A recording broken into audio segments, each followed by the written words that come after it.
Here with a new episode of Chordplay, and this is Hitchhiker Chords, using your Frethand Thumb. And no, I don't normally refer to these chords as Hitchhiker Chords. I just thought that was a cool title for this lesson.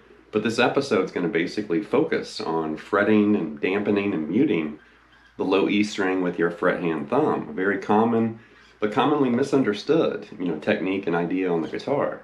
And I think most players usually point to Jimi Hendrix as far as the pioneer and influencer, for playing this way. But there's tons of players that have, fretted things with their thumb. Pete Townsend, Eric Johnson, Michael Hedges. There's tons of players. Billy Gibbons, John Mayer. Lots and lots of guitarists like doing this, just for a few moments or for an entire song. So this is kind of unusual, but it's very interesting. And depending on who you are and your background in music, I do know for sure, classical guitarists and classical musicians frown upon this. They insist on proper classical guitar technique, which that's very beneficial for stretching and wide intervallic, reaches on the fretboard. But then certain things that you play on the guitar, definitely blues and funk and jazz and some different styles, they may require you to actually fret and play that way, using your thumb. So this episode is going to open that door and kind of expose you to this world of fretting, things with your thumb, or these hitchhiker chords. So here we go.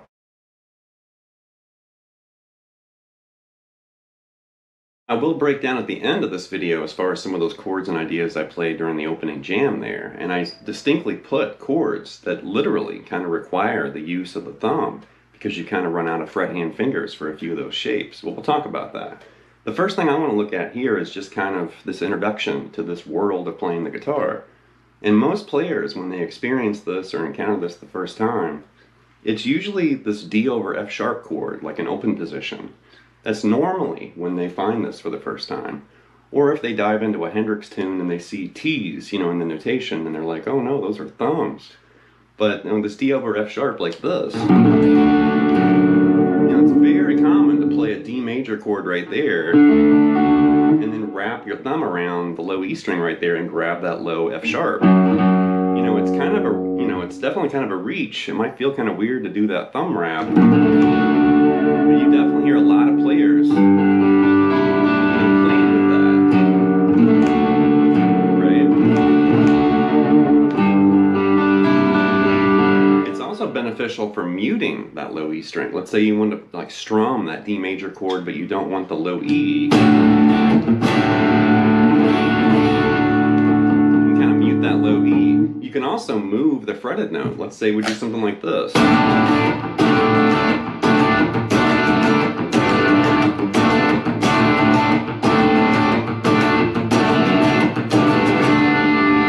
Hear that F sharp, move to G, that basic riff, that was like D over A, D5 over A, and then D over F sharp to a D over G.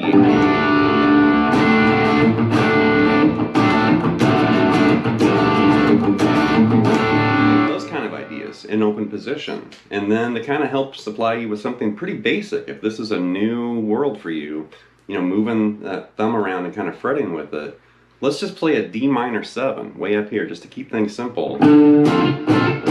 Right? And all we're going to do is basically grab that root note with your thumb, and then your index finger is just going to match, the 10th fret on the D and the G string right there for a little partial D minor 7.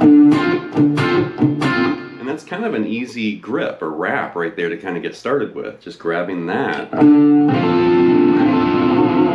That around there's B minor 7, you know, G minor 7 or whatever.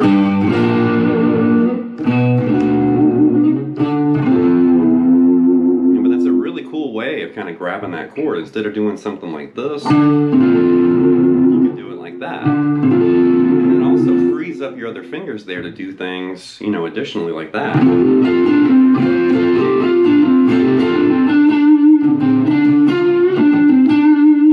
Kind of play some lead with that root note. Kind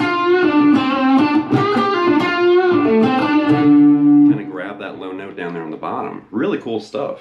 Now once you get used to that D minor 7 like this, then you can start adding some of these additional notes on top, and that's definitely something Hendrix kind of pioneered, and it's just kind of good to be aware of what's up there.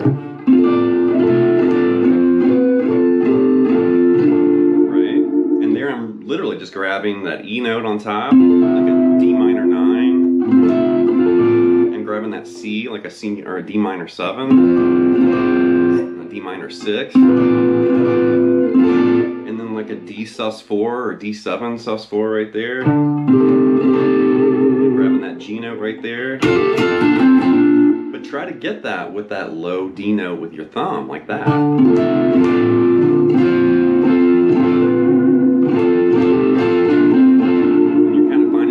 Extensions and extra notes in there like that.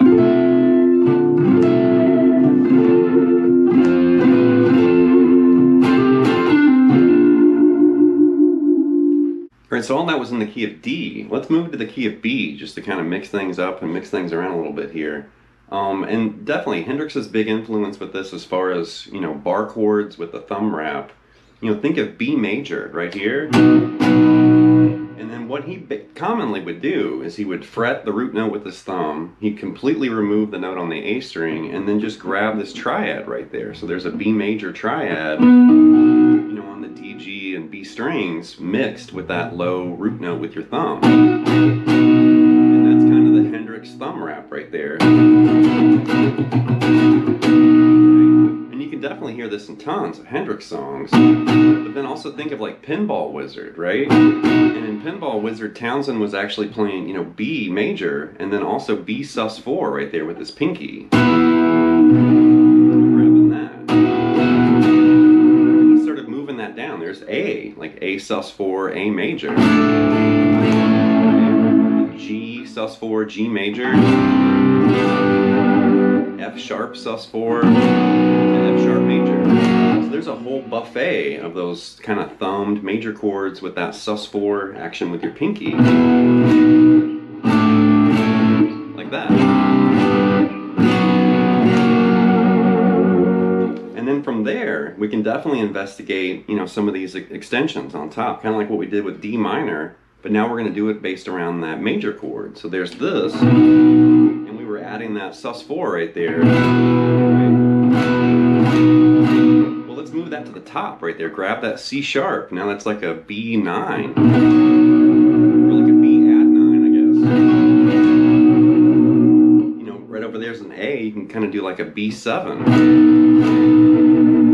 Move that down. It's like a B6. There's that B sus4 again. So once again, we're just grabbing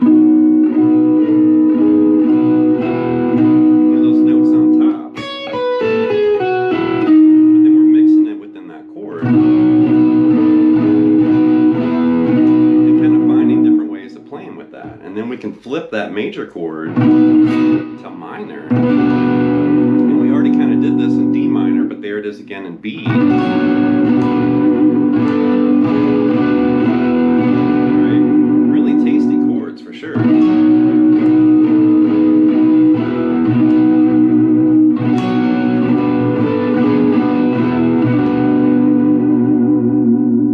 So you could definitely catch Hendrix using that B add 9 a lot. Think of the intro from Castles Made of Sand, and you'll hear him playing with that chord fingering. But he's shifting and sliding around the fretboard. You know, Castles Made of Sand like this. Like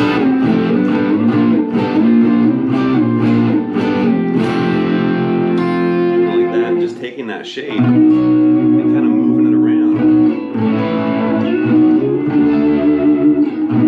You know, really tasty. Think of little wing, and you can hear him kind of phrasing. Doing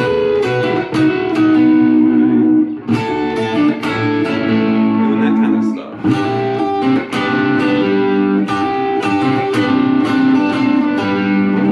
Right? And just kind of doing that with that chord rap right there.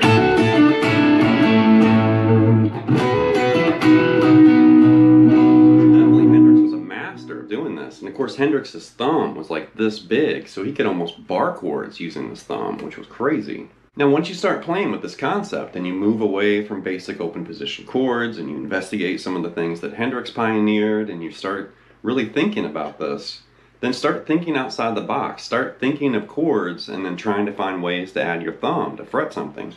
You know, let's just think of well, we had B major and we kind of reworked it like that. Let's change B major to B major 7 right there. Real jazzy, you know, really jazzy fingering. All of your fret hand fingers are busy, right? But then your thumb can kind of sneak around right there and grab the root. Where there's B right there, and there's B major 7 with this low kind of thumbed root note. You know, really tasty. You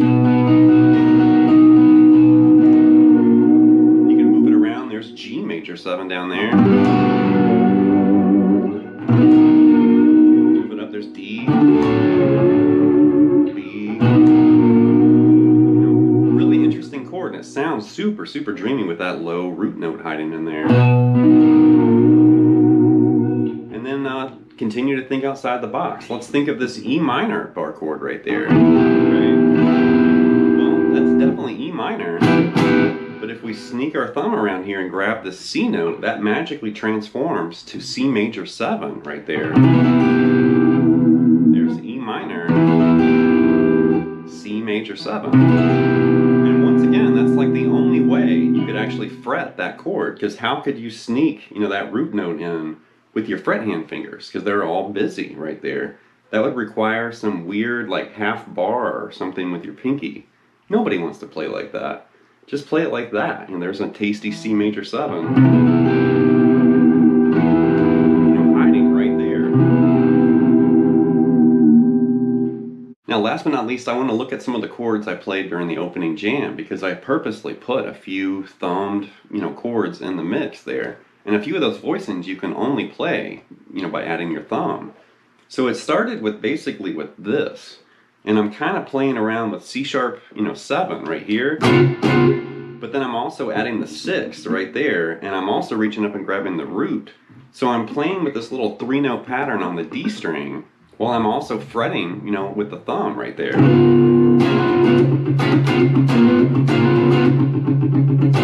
Like that. And how would you do that without your thumb? Because that'd be almost impossible. You know, you couldn't do it with a bar chord back here because you have to reach back and grab, you know, that 6. So it's really tricky, and situations like that you might encounter where it's like, how am I going to play this? Oh, I'll just sneak my thumb around like that.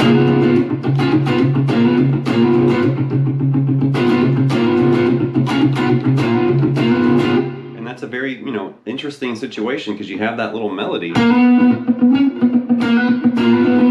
know, you're trying to figure out, how do I get that with those chords?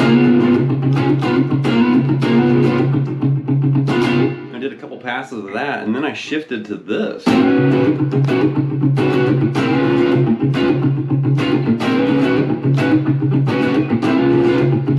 So it's kind of like a C sharp 7 sus4, and then C sharp 7, like that. And once again, you know, that'd be really weird. You could play it like this, but it feels completely different like that. It doesn't have that same kind of tight, funky, scratchy pocket when you do it this way, because you're muting everything and you can really scratch and sniff your way through it.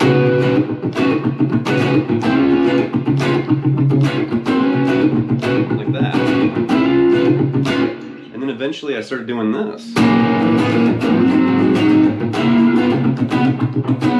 So that was F sharp 7 down here. And once again, the only way you could play that is like this with your thumb, because there's your F sharp 7. And I'm adding that sus4 note, that B. And there's G sharp 7, and I'm adding that C sharp. for that G sharp 7 sus 4, like that. And then I did this. And once again, that would be really hard to do if you were going to bar that and then try to slide that part up while you're holding that root note. Yeah, good luck, kind of shifting that. That's really weird to do it, to do it any other way. But to do it this way, it works. Right? You can find all sorts of different ways of, navigating through chords, kind of grabbing, these different chord grips and wraps and stuff, and kind of finding ways to sneak that thumb around, because it's really useful. All right, that's going to wrap this episode of Chordplay with Hitchhiker Chords using your fret-hand thumb. And this is definitely kind of an avenue or an area of the guitar and chord, information that's really confusing. It can be very frustrating, especially if you have kind of short, stubby fingers or a stubby thumb. You may not be able to really reach around and fret, using that thumb. So certain players will be able to grab this no problem. Other players may have some trouble or kind of some frustration trying to do it. But definitely the benefit of muting, if you can at least get that thumb around to mute that low E string and kind of keep it out of the picture when you don't want that low E to ring, or you're frantically strumming something funky, or maybe an acoustic guitar part and you're strumming, it's definitely beneficial to get that mute going. And then once you get the mute involved, it's really not too hard to kind of twist it a little bit more and then start fretting instead of just dampening or muting. You can actually fret notes with that thumb. So good luck with this stuff, and definitely experiment and kind of play around with some different chords, maybe investigate some different songs. Check out some Hendrix and some Who and stuff like that, John Mayer or whoever. And you can start finding, examples and songs using your thumb. So anyway, leave some feedback and comments. Please subscribe to Lessons, and I'll be back before you know it with more content and material. Thank you.